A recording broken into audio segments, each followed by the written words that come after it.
Pues muy buenas tardes.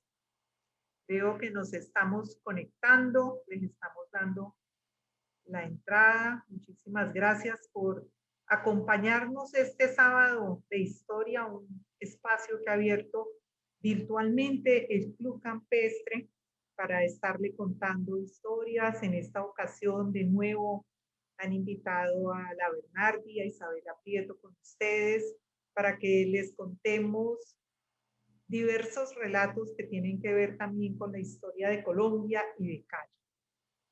Bueno, si ya están todos por ahí, yo creo que me van a dar una esperita y ya voy a poner la presentación. Y de nuevo, muchas gracias al club, a la gerencia, al señor Rolando, a la señora Mónica Meneses por hacerme esta invitación. Listo. Bueno, esta historia que hoy les tengo es un relato. Bueno, vamos a ver que avance ante todo, que es lo que quisiera. Eso, perfecto. Este relato tiene que ver con tres naciones, con tres países hacia 1920 y 1921. Y es Italia, Ecuador y Colombia, alrededor de dos pilotos italianos que son Elia Liud y Ferruccio Guicciardi, quienes sobrevolaron, quienes se atrevieron a cruzar los Andes por primera vez en Ecuador y en Colombia a bordo de una pequeña nave, el Telégrafo 1. Era un pequeño bimotor. ¿Quién era Elia Antonio Luis? Él era un piloto, pero devolvámonos un poco a su infancia y él tenía mucha cercanía con América Latina porque cuando era niño sus padres se lo trajeron a vivir a la Argentina y solamente regresó a Italia alrededor de unos 2 años antes de que empezara la Primera Guerra Mundial, donde él se alistaría. Ferruccio Guicciardi también era otro joven italiano de Modena quien se unió, quien se alistó hacia 1915 y que llegaría a ser de las fuerzas élites. Vámonos ahora hacia Italia, hacia el continente europeo y la Primera Guerra Mundial, porque esta historia parte de ahí. En ese momento, hacia 1915, es cuando Italia ingresará a este conflicto bélico que para ese momento ya libraba sus más duras batallas en los cielos. Se dice que alrededor de todos los países participantes contaban con una flota más o menos de unos 900 aviones, para que nos hagamos una idea. Italia la primera vez que usó en un conflicto y que utilizó ciertos aparatos aéreos, empezó con la guerra en Etiopía y utilizó los globos aerostáticos para hacer reconocimientos de terreno. Después, en la guerra de Libia, utilizaría dirigibles y aviones, pero ahí sí para hacer confrontaciones. Pero ya sería durante la Gran Guerra, como se le denomina la Primera Guerra Mundial, que la aviación militar italiana creció y se modernizó. Y ahí fue donde estos jóvenes de los que les estaba hablando, Guicciardi y Piut, se conocerían hacia 1917 y entablarían una relación. Ellos pertenecieron al mismo escuadrón, volaron en esas pequeñas naves. Y el fin del conflicto bélico definitivamente marcaría el inicio y el auge de la aviación comercial, no solamente en Europa, sino en este nuevo continente, porque muchos de esos pilotos de combate no encontraron un campo de acción, no encontraron un campo laboral para ya desarrollar una pasión que era la aviación, y muchos se trasladarían a América y a varios de ellos, por los servicios prestados, en el caso de Italia, el Estado, ese joven Estado italiano, les pagaría con su propio avión, y ese sería el caso de Elia Liud. A ellos se les denomina los haces italianos del aire y de verdad que fueron pioneros de la aviación en América Latina. Les voy a dar varios nombres, pero nos vamos a centrar solamente en dos, sino que la historia los va entrelazando a unos con otros. El primero es al teniente militar, al piloto Adolfo Bossio. Él era italiano, pero su campo de acción después fue en Ecuador y él sería importantísimo por los contactos que establecería para Helio Luz y su avión. Tendremos también a Cosmo René Barbato, que fue el padre y se le considera el padre de la aviación militar ecuatoriana y quien también trabajaría en Venezuela. Uno de nuestros personajes es el sargento Elia Luz. Él sería piloto militar desde 1915, pero además es que fue instructor de acrobacias. De verdad que era un gran acróbata y se ganó una medalla de plata por pilotear su biplano y romper el récord mundial de la velocidad para ese momento. O sea que él ya tenía un nombre y ya tenía un prestigio. Estaba su amigo, que también era otro piloto militar, Ferruccio Guicciardi, quien hacía parte de la unidad de élite, quien se ganaría una medalla de bronce y después sería condecorado con la de Gran Cruz. Y aquí hay un grupo de pilotos que los apoyaron a ellos para todas las hazañas que vamos a ir viendo y me atrevo también a incluir al primer piloto militar ecuatoriano, que es Pedro Traversari, porque tuvo que ver mucho también con Colombia. Y estos, como les decía, estos pilotos militares, mano de obra calificada, empezaron a mirar hacia el continente americano y el radio de acción giró también hacia Ecuador y hacia el puerto sobre el río Guayas, Guayaquil. Era una ciudad de alrededor de 100.000 habitantes, ya una ciudad en pleno desarrollo que atraía muchos migrantes europeos porque era también el paso hacia otros países de América Latina. Y hacia julio de 1920 llegarían tanto Luis como Guicciardi. Primero llegaría Luis con su avión desarmado en piezas y llegaría, por supuesto, que en barco, como llegaban antes al continente americano. Él lo armaría en los patios del Colegio Cristóbal Colón en Guayaquil.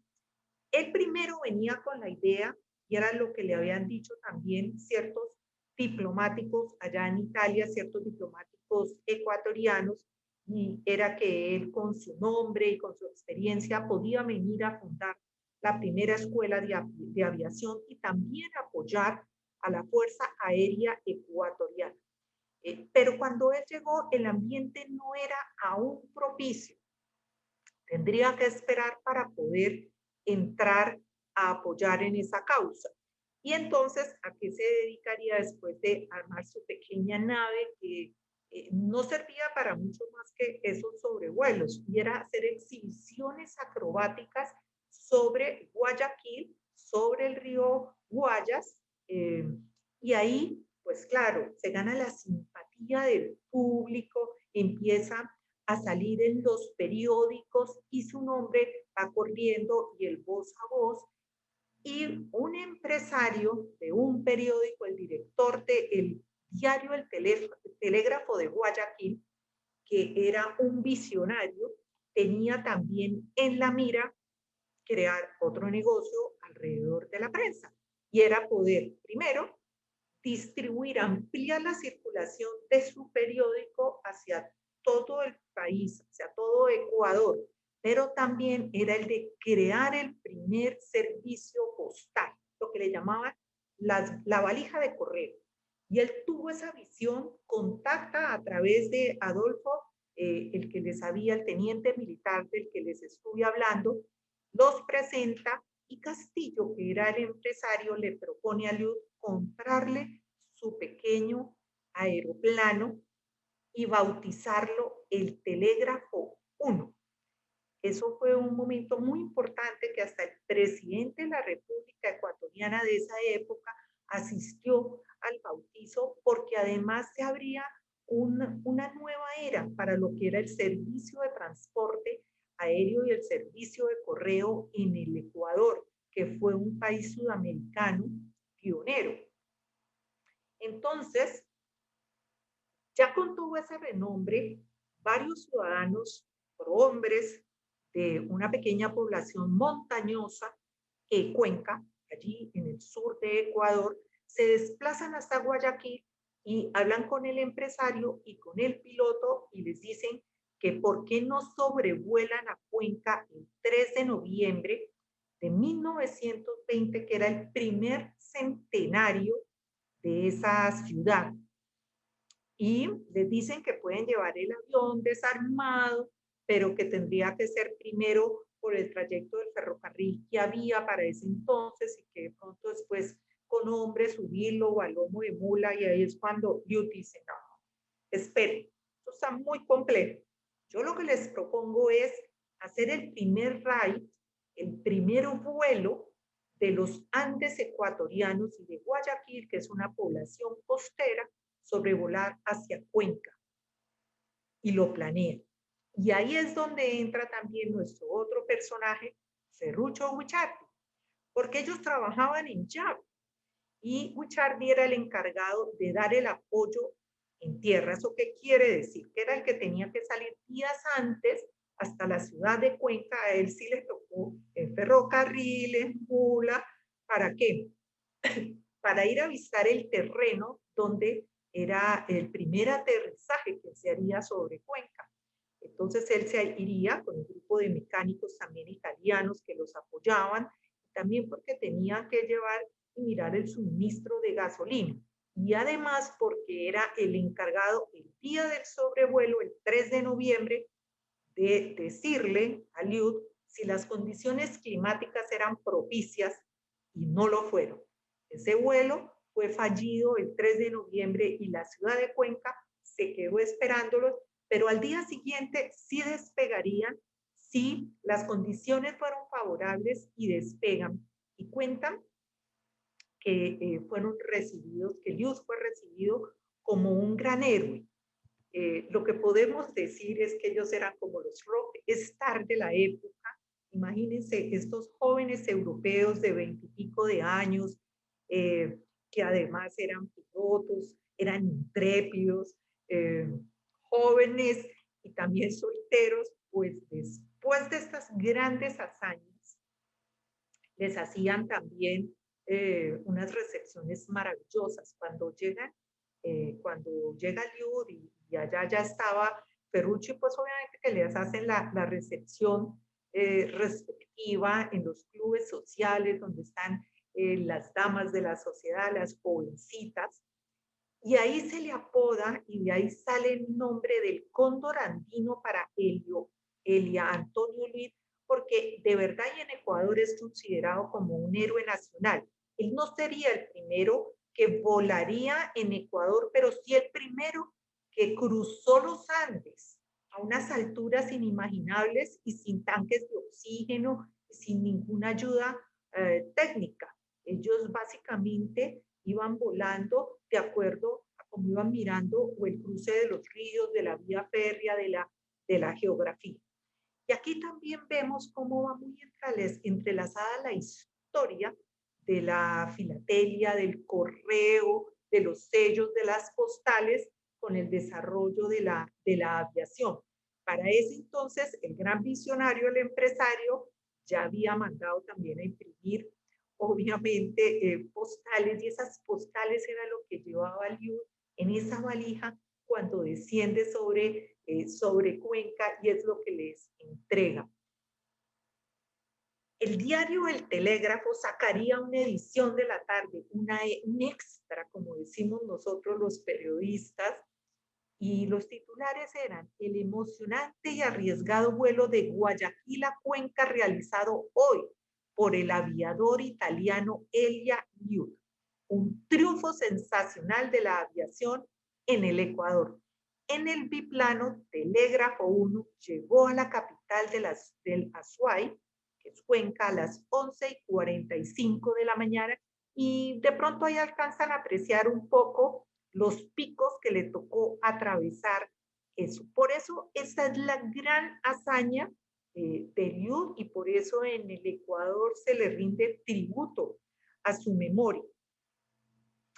Y a partir de ahí empezarían los primeros vuelos de correo trasandinos entre 1920 y 1921. Los primeros fueron en Ecuador hasta llegar a Colombia. Y vamos a este porque en el segundo RAI lo que hace Liud y en forma muy generosa es permitirle a Buchardi que sea él el que salga de Cuenca en el telégrafo hacia Riobamba y Liud será el que hace ese reconocimiento previo y que se irá hasta esa ciudad, hasta Riobamba, que los esperaba con bombos y platillos y la noticia decía que el que iba era Liud. Y ese día, por cuestiones también de clima, fue fallido el vuelo y solamente pudo llegar Buchardi el 19 de noviembre. Al principio había mucho descontento, pero ya cuando ven obviamente sobrevolar, ese avión era el primero que llegaba a una población pequeña como era Riobamba, salió hacia las 7:20 de la mañana, llevaba 18 postales y para ese entonces las ciudades motivaban a los pilotos a que fueran y había premios y premios importantes. Él ganaría 5.000 sucres y también le entregarían un poema. El tercer RAI sería el de Riobamba, Quito. Ese no sería el primer vuelo sobre la ciudad, sobre la capital ecuatoriana, pero sí sería el último vuelo de Liud en el Telégrafo 1. Él cuenta que se orientó para poder aterrizar en Quito por la vía férrea. Eso es para que un poco nos demos a la idea de cómo eran los vuelos en ese entonces. Y les decía que Liud de verdad es considerado todo un héroe. Cuando él termina de volar el telégrafo es porque lo contrata ahí sí el gobierno ecuatoriano para que dirija la primera escuela de aviación militar de Guayaquil, que estaba en Durán, y además sacan sellos postales de él, del telégrafo y de José Abel Castillo, que era el director del telégrafo. Y para que vean también cómo tanto Ecuador como en Italia se conoce de esta gran hazaña, esa placa de esa foto que ven a mano derecha es la casa de adolescencia donde vivió la familia de Liud cuando regresa a Italia proveniente de Argentina. Y el último sello, el de la izquierda, también es un sello que sacan en 1982, precisamente para conmemorar esa gran hazaña de Liud. Y esa posta que le entregó Liud a Buchardi es donde entra en acción también ahora la historia que tiene que ver con Ecuador, Colombia, con él y con el telégrafo. El cuarto RAI, y es que de Quito, desde Ibarra le solicitaron continuar, además volaban con los ejemplares de los diarios y con el correo, y Buchardi se le midió y cuentan que cuando aterrizó venía casi sin oxígeno porque había sobrevolado a más de 5.000 metros de altura. De verdad era muy, muy, muy riesgoso en esas condiciones, pero ellos se le medían. Y de Ibarra después, el 16 de febrero de ese 1921, volaría a Tulcán, que es la ciudad fronteriza de Ecuador con Colombia, y allí para que tengamos en cuenta es que llegó y lo abordó una delegación que venía expresamente desde Pasto a solicitarle a él y al señor Castillo que continuaran los raids hacia Colombia, hacia Pasto, que fuera el próximo destino del telégrafo. Y a él le sonó la idea y el 6 de marzo de 1921 sería cuando el Telégrafo 1 inauguró la ruta Tulcán-Pasto. Y aquí hay que destacar que fue el primer vuelo en Sudamérica con valija de correo que venía desde Ecuador hacia Colombia. O sea que estaban haciendo historia tanto el Telégrafo como Buchardi. Y allí vemos, ese es cuando la pequeña avionetica, para que ustedes vean cómo era, medía más o menos 8 metros con 90, la desarmaban y la volvían y la armaban en las ciudades, no tenían ninguna clase de ayudas al interior. Ellos básicamente pues se ponían, como decir, sus gorritos, sus gafas, su chompa y adelante. Ahí está en Tucán, en Pasto también le hicieron un gran reconocimiento a ese primer vuelo que llegaba a los Andes colombianos, a nuestras 3 cordilleras. Y allí, en Pasto, pues obviamente que una delegación, una comitiva de caleños, se fue hasta Pasto a solicitarle a Buchardi que tuviera en cuenta a Cali. Que tuviera en cuenta que Cali para ese momento era una ciudad ya importante, una ruta estratégica, porque era el paso hacia el suroccidente colombiano, hacia el puerto de Buenaventura, ya también la conectaba a esta ciudad. El ferrocarril ya había llegado hacía unos años y además era una ciudad que era capital de departamento hacía más o menos una década. Y para incentivar que llegara ese primer vuelo a Cali, porque ya en Colombia otras ciudades habían vivido esa experiencia y ese momento único, como fue en Barranquilla y en Bogotá. Primero en Bogotá unos intentos fallidos, después en Barranquilla, que es donde se dice que fue el primer vuelo oficial, y hasta en Medellín. Y Cali pues no se quería quedar atrás. La gobernación entonces ofreció 500 pesos de premio y 700 y 200 la Junta de Ornato de la ciudad. Y entonces se creó aquí un duelo. El duelo de los planos lo llamaban los medios de comunicación, porque por un lado el italiano Buchardi dijo, listo, me voy con el telégrafo, pero un francés desde Medellín que piloteaba el avión Antioquia también dijo, listo, vamos a ver quién llega primero y quién se gana los 700 pesos. El de Antioquia partió primero el 2 de noviembre, se estrelló contra unas alambradas sin víctimas. Lo intentó de nuevo el 20 de abril, pero no lo logra tampoco. El 21 sí lo logra Buchardi, y el 23 sí llega en su último intento, pero aterriza es en Cartago. Pero aquí quiero, como digo yo, devolvámonos un poquito en la máquina del tiempo y que nos lleve a ese 21 de abril de 1921, cuando los caleños, esos alrededor de 50,000 caleños que eran los que tenía nuestra ciudad para ese momento, esperaban con gran expectativa la llegada del Telégrafo 1.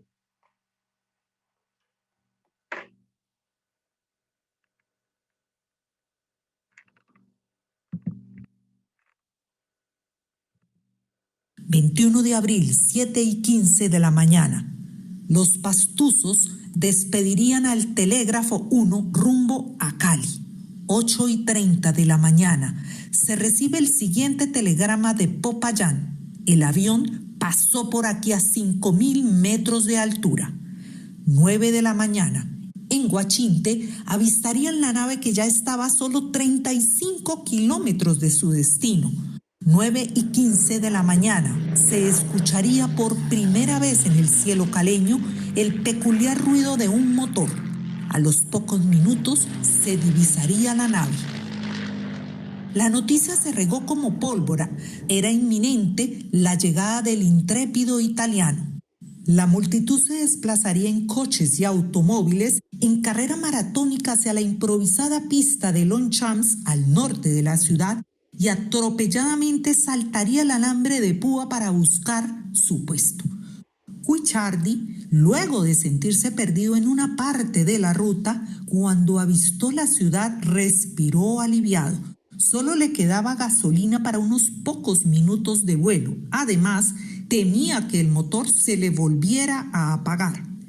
Él haría un sobrevuelo para crear expectativa entre los caleños y para buscar afanosamente desde las alturas la señal de sábanas blancas puestas como marcas sobre un potrero. 2 horas y 20 minutos después de elevar vuelo, ese avioncito bastante básico y sin ningún equipo técnico descendería suavemente hacia Cali.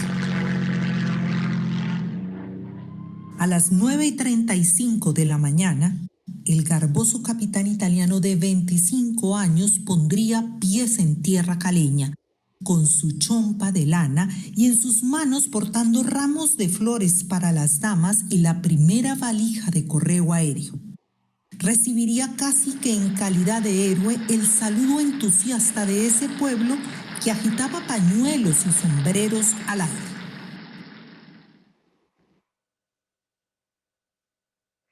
Pues ese era el ambiente que se vivió ese día que era un jueves, ese jueves 21 de abril de 1921. La ciudad entera había salido y se aglomeró y Pedro Traversari, que era el piloto ecuatoriano, era el que había hecho todo el reconocimiento para que Guicciardi pudiera llegar a Cali. Días antes había venido, había ido a inspeccionar varios terrenos y al norte de la ciudad, en el barrio Versalles, ahí lo acondicionarían y después sería conocido como el aeródromo de Longchamps.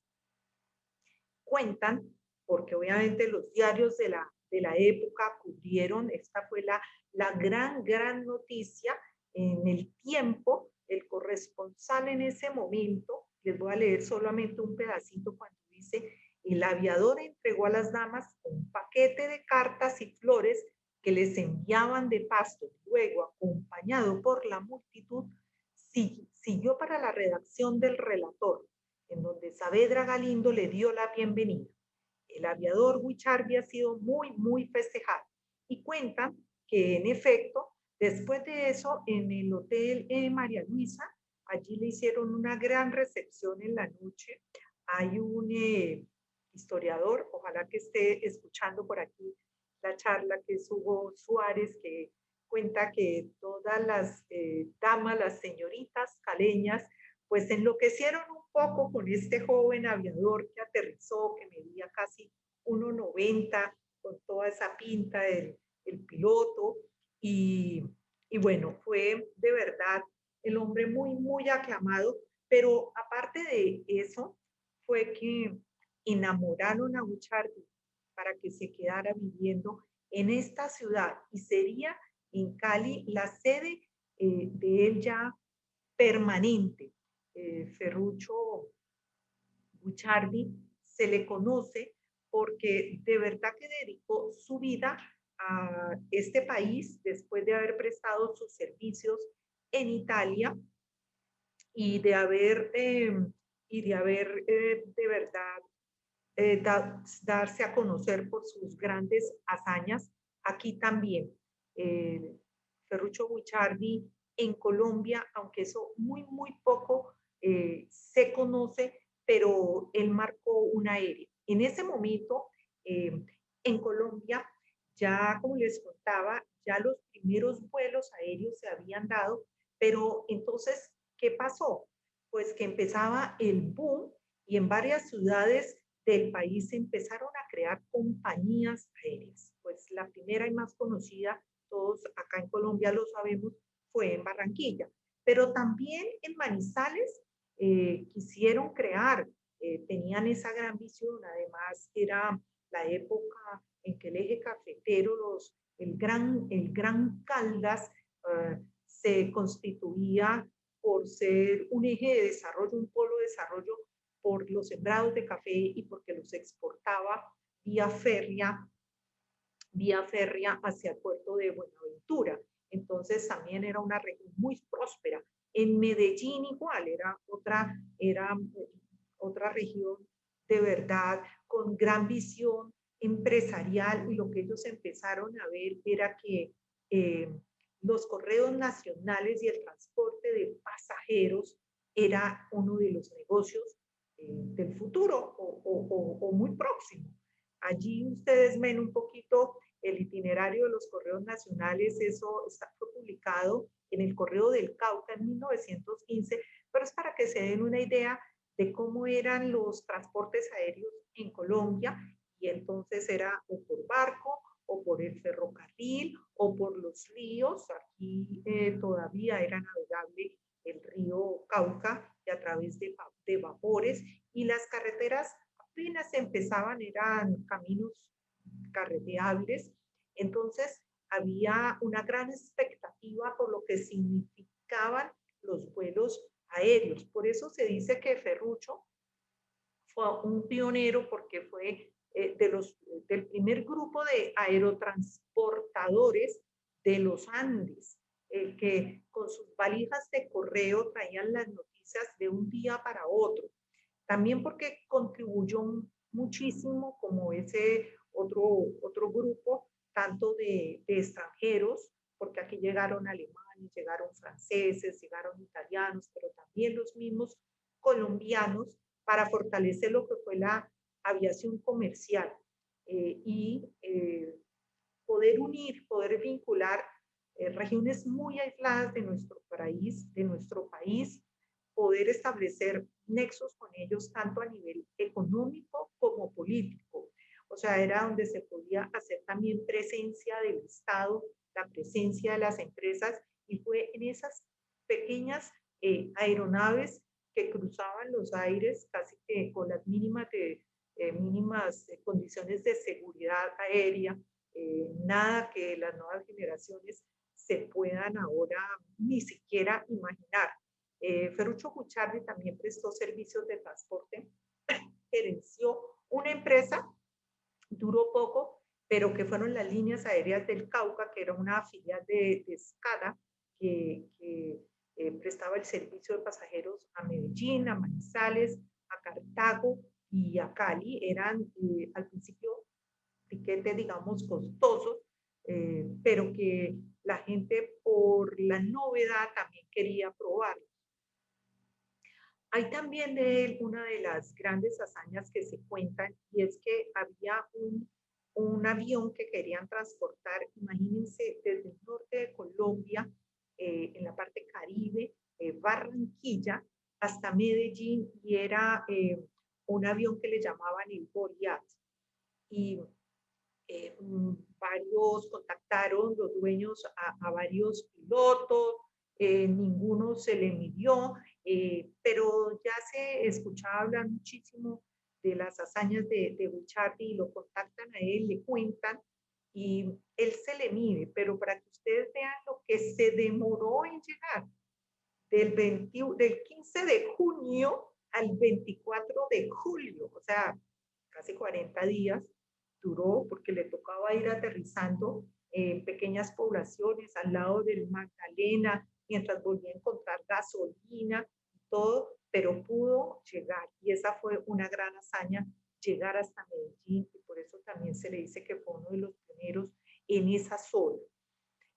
Y hay un capítulo que creo que también merece un gran reconocimiento para él, y es que aparte de la aviación comercial y de todo el tema de las valijas de correos, fue otro de los conflictos limítrofes que tuvo Colombia con Perú, que se le llama el conflicto colombo-peruano entre 1932 y 1933, y que involucró a Leticia.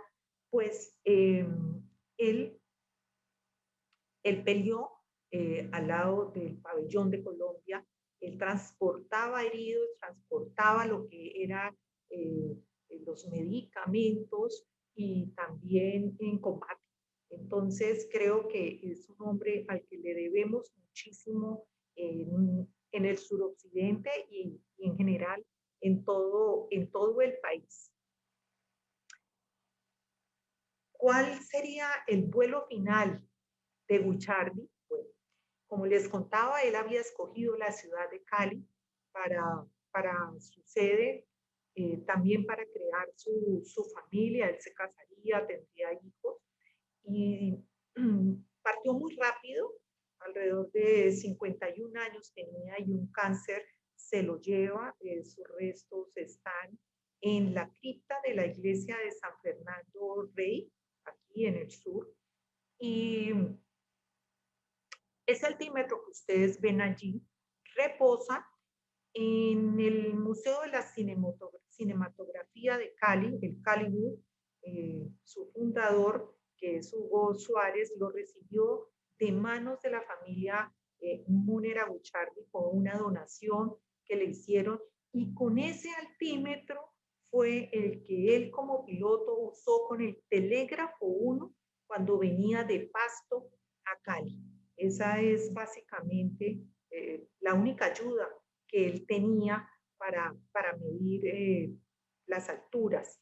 Y aquí tenemos que estos dos jóvenes pilotos que fueron pioneros, uno en el Ecuador y el otro en Colombia, partieron muy rápido a los pocos años, a los 5 años, en la ciudad de Quito, partiría su amigo, el otro piloto, Eli Aliud.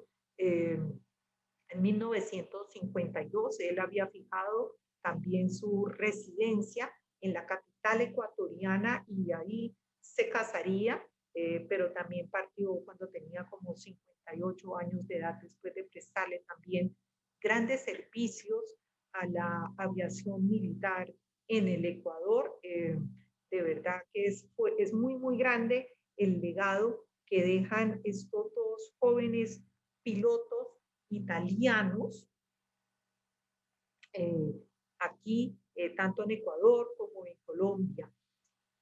Pero hay una pregunta, y el otro personaje de esta historia, ese pequeño avión que le empezamos a seguir y a hacer el recorrido desde cuando participó en esas batallas en la Primera Guerra Mundial, cuando Italia peleaba contra el Imperio Austrohúngaro, y es ese pequeño biplano que les estaba contando, que después fue bautizado en 1920 como el Telégrafo 1 en Ecuador, que prestó servicio para los dos países. Pues prestó servicio y se retiraría en 1924. Al principio, ese plano estuvo en cajas y lo metían de un lado para el otro allá en el Ecuador, pero los dueños, los propietarios, se lo donan al gobierno ecuatoriano y al parecer solamente se quedan con la hélice, que son los del diario El Telégrafo de Guayaquil, y en este momento se dice que reposa, se conserva y en muy buen estado, como ustedes ven en la foto, en el Museo Aeronáutico de la Fuerza Aérea Ecuatoriana. Pues esta fue la historia que les quise contar hoy de 3 países que se unieron con un propósito, y fue el desarrollo de la aviación en 2 países de América Latina, en Ecuador y en Colombia, y cómo 2 aviadores italianos hicieron historia, cómo ellos también escribieron parte de ese libro de lo que es la historia de la aviación en los 2 países.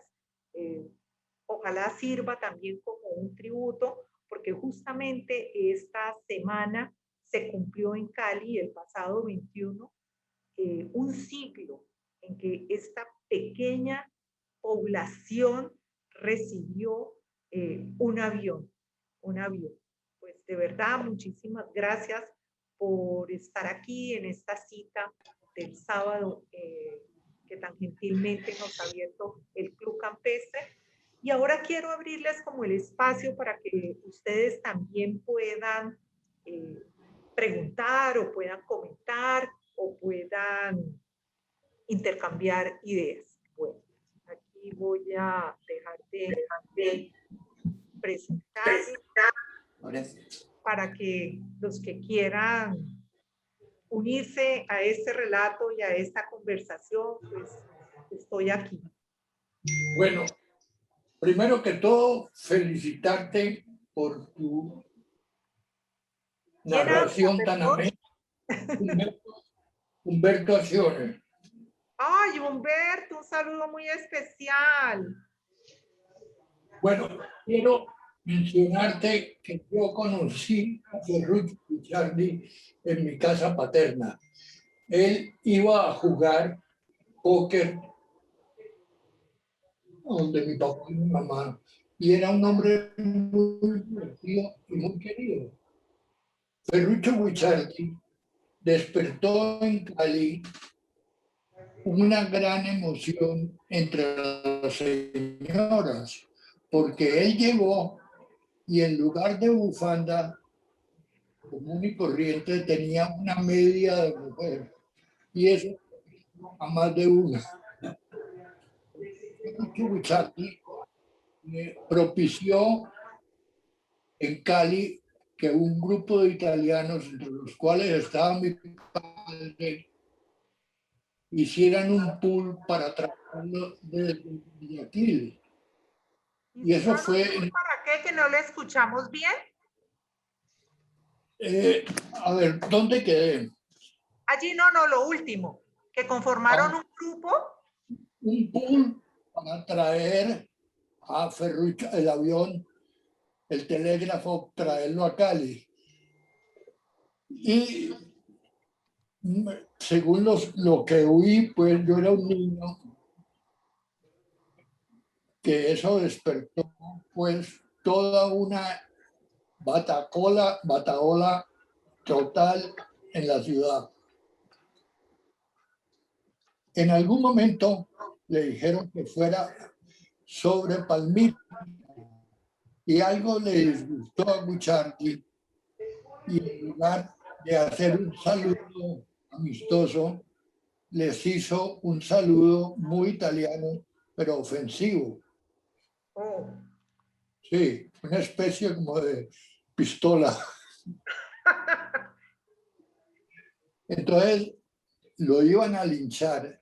Miss Italia de Eder, que vivía en Manuelita, se enteró de que iban a linchar a estos italianos y muy cariñosamente se fue en su carro con su chofer y rescató a mi papá y a otros italianos.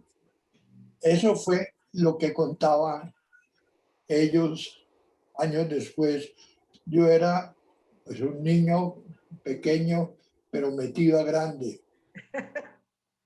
¿Y usted de pronto conoció la familia de él? De a Clarita sí. Sí. Pero en Italia a Guicciardi no.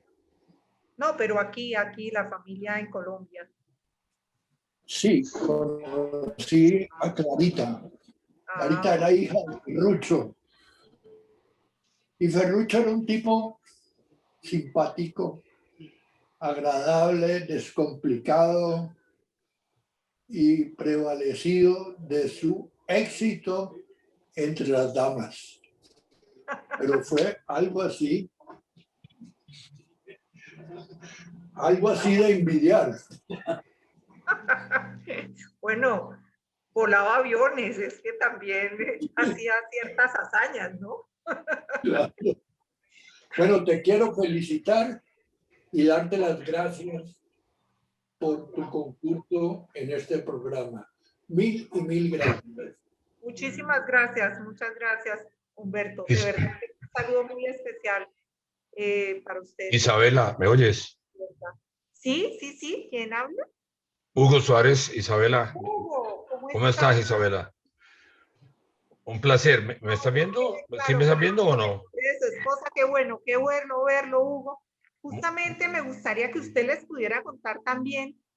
Usted ha hecho mucha investigación, le ha seguido el paso a Guicciardi. Es de los que tiene uno de los artículos más completos que justamente lo publicamos en la Bernardi. Y usted sabe como la dimensión del legado de este personaje. Muchas gracias, Isabela. ¿Me estás oyendo bien? Sí. Sí, lo oigo muy bien. Ok.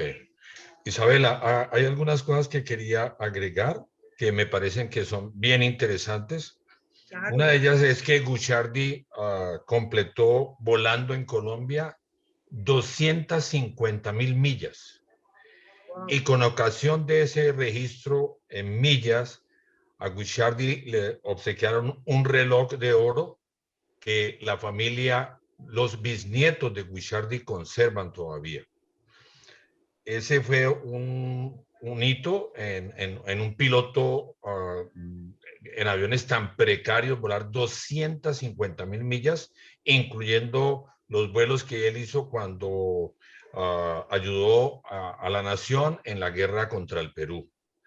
Hay otra cosa que me parece muy interesante de comentar, y es que en el año de 1971, Guicciardi pues ya había fallecido, por supuesto, pero la Sociedad de Mejoras Públicas de la ciudad de Cali le ofreció a la familia Munera Guicciardi, le ofreció nombrar el aeropuerto internacional de Cali con el nombre de Ferruccio Guicciardi Romani.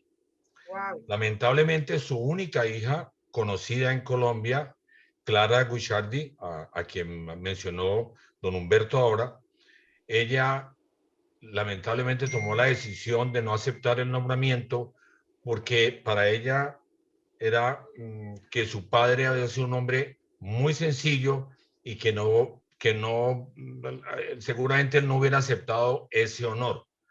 A mí me parece que eso fue un error grandísimo de no bautizar el aeropuerto con el nombre del primer piloto que tuvo la audacia en el año de 1921 de volar en una nave tan elemental. Yo la conozco. Es un avión, eso es un avión que parece de juguete, con un motor monstruoso y pesadísimo. Hay que tener en cuenta que es bien importante que los motores de ese tipo de aviones, un Henriot Dupont, es un motor que tiene al frente su hélice, pero resulta que la hélice no funciona con el cigüeñal, sino que la hélice gira con el motor. Eso es una cosa de no creerlo. Un motor pesadísimo girando, moviendo simultáneamente la hélice. Es tanto el fogaje de ese aparato cuando está volando que el motor bota aceite por todas partes y el piloto se inunda de aceite. Y en esa época, un antídoto para eso era que el piloto se tomaba por lo menos 2 botellas de leche antes de salir a viajar para evitar pues algún tipo de envenenamiento, ¿me entiendes? Eso fue una cosa sorprendente. Ahí, este incidente con la hija, Clara Guicciardi, a mí me generó mucha controversia mental, y pero ¿por qué no aceptaron el honor? Hubiera sido hermoso el nombre para el aeropuerto, y de allí a acá ocurrió que lo nombraron en el Aeropuerto Internacional Palma Seca, pues imagínese usted. Quiero también Además, porque, le hago rescatar un paréntesis, Hugo, es increíble, pero no hay nada ni siquiera en su tumba que recuerde la gran hazaña que él hizo. Nosotros con el equipo de la Bernardi se visitó la cripta y simplemente está el nombre de él y la fecha de partida, ni siquiera ni dónde nació. Es lo único que hay en esta ciudad de él. Bueno, Isabela, en el aeropuerto, antes, cuando fue inaugurado en el 71 y en adelante, en el aeropuerto sí había una placa que conmemoraba la llegada del piloto y el momento y la fecha en que el avión llegó hasta acá. Sí había eso. Pero luego esa placa, yo no sé, la retiraron o la quitaron y ya no hay ningún tipo de alusión. Pero yo responsabilizo eso a la propia Clara. Yo vi, no la tengo, pero yo vi la carta en la que ella rehusó el nombramiento. Esa carta me la mostró la familia de Clara, los descendientes. Clara Guichardi, su única hija en Colombia, ya le voy a decir por qué digo eso, tuvo 5 hijos. Ella se casó con Ernesto Múnera. Ella tuvo 5 hijos. Clara Guichardi, los hijos se llaman, perdón, creo que todos viven. Gabriel, Ernesto, María Clara, María Inés, Eduardo y Guillermo. A María Clara, a quien yo localicé en Medellín hace 20 años, o sea, la nieta de Guichardi, yo la invité, en esa época yo trabajaba para el Museo Nacional de Transporte, yo la invité a ella y a su hija, o sea, la bisnieta de Guichardi. Ellos vinieron a Cali y ellos nos entregaron material, información y muchas anécdotas sobre todo el episodio. Después de que ellos se fueron, yo continué con la investigación y descubrí, gracias a la ayuda de un amigo mío que se llama Alberto Silva Borrero, hijo del recientemente fallecido Alberto Silva Escarpeta, descubrimos que Guichardi tuvo otro hijo, un hijo, y ese hijo se llama Ferruccio Guichardi, y ese Ferruccio Guichardi, a menos que haya fallecido, vivía en Panamá, donde nosotros lo localizamos. Y ese hijo de Guichardi nació en Barranquilla, de una barranquillera. A mí me parece que Guichardi nunca sentó cabeza. No recuerdo en mi investigación el nombre de la mamá de Clara Guichardi, que fue la que vivió en Cali. No Yo recuerdo tampoco el lo pude nombre. encontrar. Ah, bueno, yo presumo que ella, pues, él tuvo su relación con alguien y nació Clara Guichardi. Y Guichardi no vivió exactamente en Cali. Guichardi vivió cuando recién llegó, estuvo un momento, pero luego se fue con su avión, fue a Palmira, fue a Manizales y luego ya se regresó al Ecuador. Luego volvió a Colombia y en Colombia luego lo contrataron para volar y él vivió en Barranquilla un largo tiempo, vivió en Medellín largo tiempo y luego se vino para Cali y efectivamente acá vivió sus últimos años. Acá nació Clara, luego Clara cuando ya maduró se casó con el señor Ernesto Múnera, que hace 20 años cuando yo hice la investigación estaba vivo, y como Clara se murió, él se fue a vivir a Medellín. Ellos se fueron, de hecho, a vivir a Medellín todos. Clara murió y el señor Ernesto Munera vivía en una finca cerca, creo, de Bolombolo, en Antioquia. O sea, el marido de Clara Guichardi. Yo no he vuelto a saber de los bisnietos de Guichardi y realmente la investigación, pues yo ya no la continué más. El hijo de Guichardi en Panamá tenía referencias de todo lo que ha hecho su padre. Era ya un hombre como de 70 y pico de años también. No sé si está vivo ahora, ya han pasado 20 años más. Claro. Y quería resaltar también que efectivamente, como lo dijiste, Guichardi y Eli Aliut fueron grandes socios en el tema de la aviación y fueron tan queridos que compartieron sobre todo este avión que fue el protagonista de los primeros vuelos en los Andes ecuatorianos y de hecho en los Andes colombianos en el sur. El episodio de él fue, en mi opinión, fantástico. Me parece que debería haber tenido mucho más brillo en Colombia y que de alguna manera por culpa de su propia hija, pues los caleños realmente hoy en día ya no saben quién es Ferruccio Guichardi. Se desconocen. Pero la importancia también, digamos, de estas historias es que siempre están en construcción. Todos esos aportes contribuyen mucho también para continuar escribiéndola y para que ese legado no se pierda. De verdad que sí. No sé si alguien más quiera participar, intervenir, nos han escrito, por ahí han dejado algunos mensajes, por ejemplo, cuando hablan que Cuenca está a 2.560 metros sobre el nivel del mar, escribió Carlos Duro, y justamente me imagino que es cuando Yud llega a Cuenca. Bueno, si no hay, creo que eso sería, pues de verdad que muchas gracias por estar de nuevo aquí. Como les digo, son historias que siguen en etapa de investigación y de construcción. Gracias por esos aportes y gracias por estar aquí escuchándolas, y al Club Campestre también por abrirnos este espacio. Que estén muy bien.